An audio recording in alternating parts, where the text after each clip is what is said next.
इस बांसुरी को देख रहे हैं आप? इसकी मधुर धुन सुनकर हर कोई मुग्ध हो जाता है, परंतु इसकी उस पीड़ा को कोई नहीं समझ सकता जो इसने बांस से बांसुरी बनने में पाई है।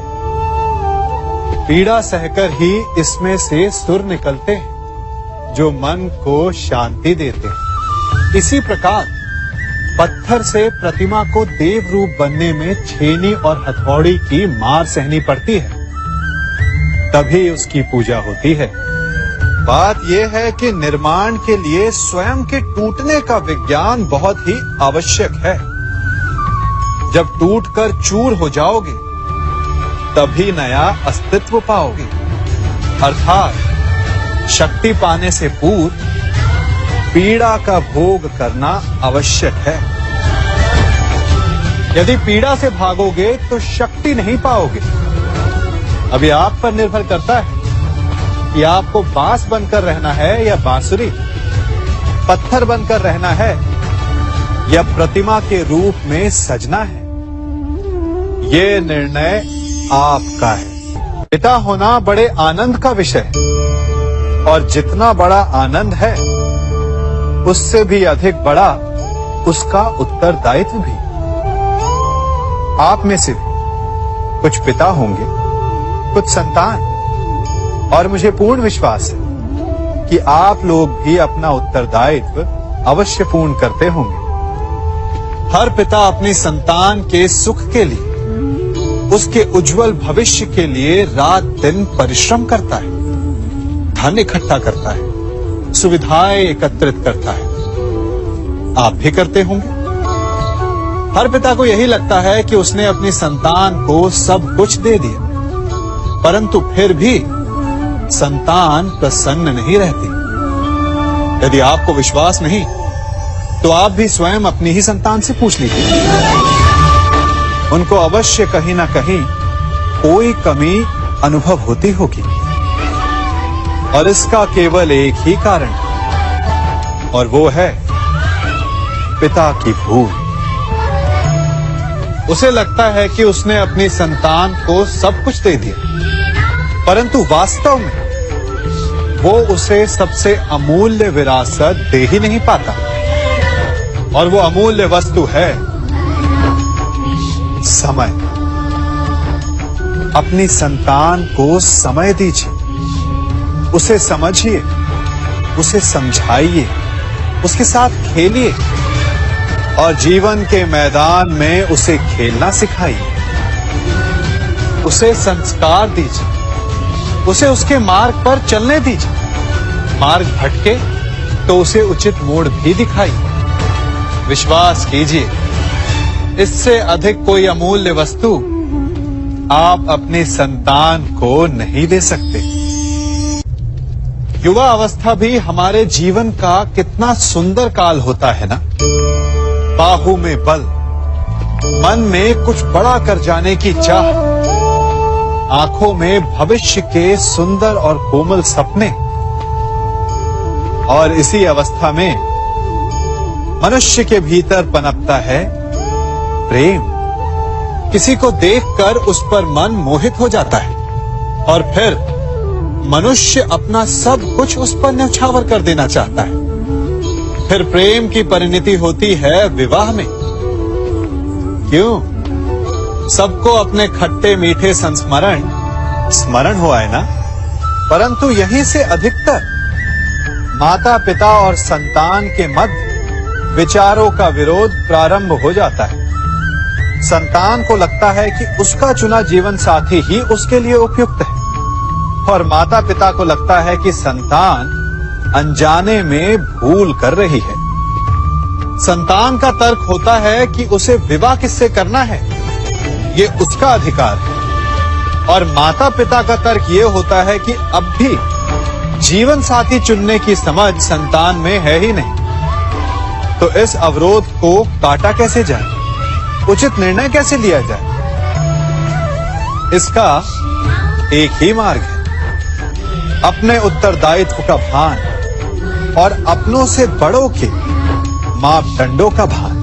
विवाह करने से पूर्व ये जान लेना आवश्यक है कि विवाह केवल अपने प्रेम को पाने का मार्ग नहीं है, अपितु विवाह से जीवन का एक नया द्वार भी खुलता है और हर नए जीवन के साथ नए उत्तरदायित्व भी होते हैं। और यदि इन उत्तरदायित्वों को समझकर निर्णय लिया जाए तो विश्वास कीजिए, आपका दाम्पत्य जीवन आनंद से भरा रहेगा और आपको कभी ये पछतावा नहीं होगा कि आपने कोई अनुचित निर्णय लिया। कभी हमें लगता है कि हमारे अपने, हमारे हितैषी, हमारे माता पिता को हमारे मन की बात ही नहीं समझ आ रही, जैसे उन्हें हमारे हर कार्य में, हर निर्णय में खोट दिखाई दे रहा हो। और ऐसे में हम कर बैठते हैं विद्रोह। ऐसी अवस्था में हमें वही अच्छा लगने लगता है जो हमारी मन की बातों का समर्थन करे। हम उसे ही अपना हितैषी समझ लेते हैं। परंतु जो आपसे मीठी बातें कर रहा हो वो आपका हितैषी है, ये आवश्यक नहीं। कुछ विषैले फूल बड़े सुंदर दिखते हैं, कुछ विषैले फल असाधारण रूप से बड़े स्वादिष्ट होते हैं। और ये भी आवश्यक नहीं कि हमारे रोगों का निदान करने वाली औषधि सदा मीठी हो। इसलिए विष और औषधि में अंतर को परखने का प्रयास करें। हो सकता है जो आपके हित की बात कर रहा हो वो आपको संकट के गर्त में ले जा रहा हो। बात बात पर आवेश में ना आए।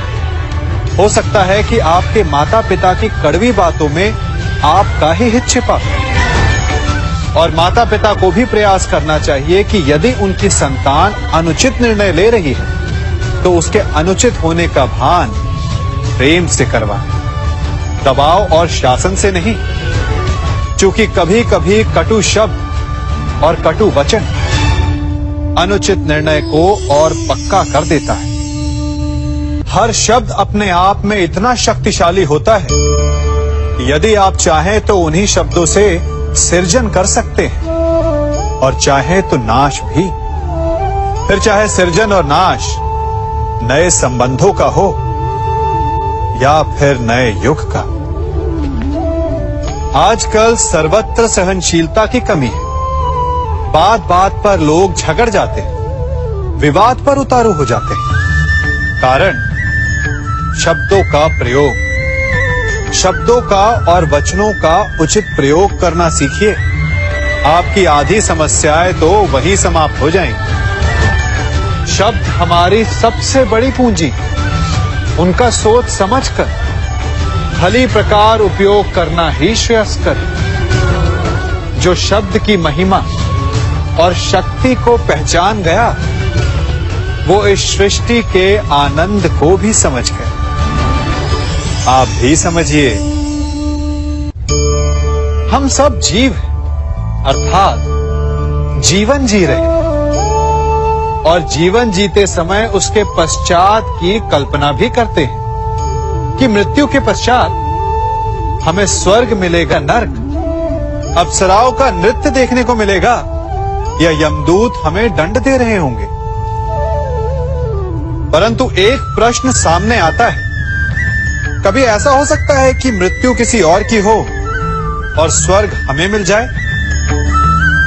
नहीं, हमें स्वर्ग और नर्क हमारी ही मृत्यु के पश्चात मिलेगा। अर्थात यदि फल पाना है तो कर्म स्वयं को ही करना होता है। केवल सोचने से कुछ नहीं होता, स्वप्न देखने से कुछ नहीं होता। उसे पूर्ण करने के लिए स्वयं ही परिश्रम करना होता है। तो उठो, जागो और लक्ष्य की प्राप्ति तक संघर्ष करो, क्योंकि यही एक मार्ग है स्वयं को संतुष्ट करने का, स्वयं को आगे बढ़ाने का। इस अग्नि को देख रहे हैं, क्या क्या कर सकती है ये अग्नि? प्रकाश दे सकती है, भोजन पका सकती है और चाहे तो हमें जलाकर भस्म भी कर सकती है।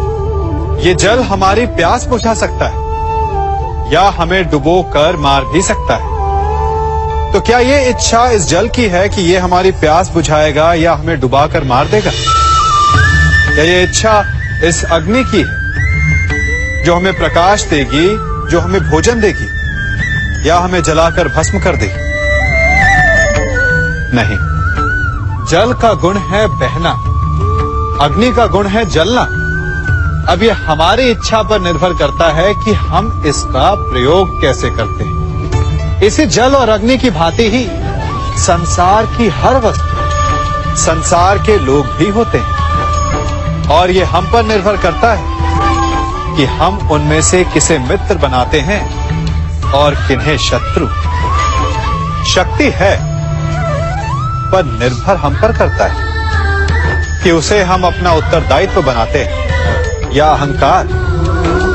धन है, परंतु निर्भर हम पर करता है कि उसे विकास के मार्ग पर लगाते हैं या व्यसन के मार्ग पर। ईश्वर ने आपको केवल जीवन दिया है, परंतु ये आप पर निर्भर करता है कि आप उसे आदर्श जीवन बनाना चाहते हैं या अभिशापित। अपने परिणामों का उत्तरदायी हमारे चयन होते हैं। इसलिए आवश्यक है कि अपने चयन को, अपनी भावनाओं को उचित रखें।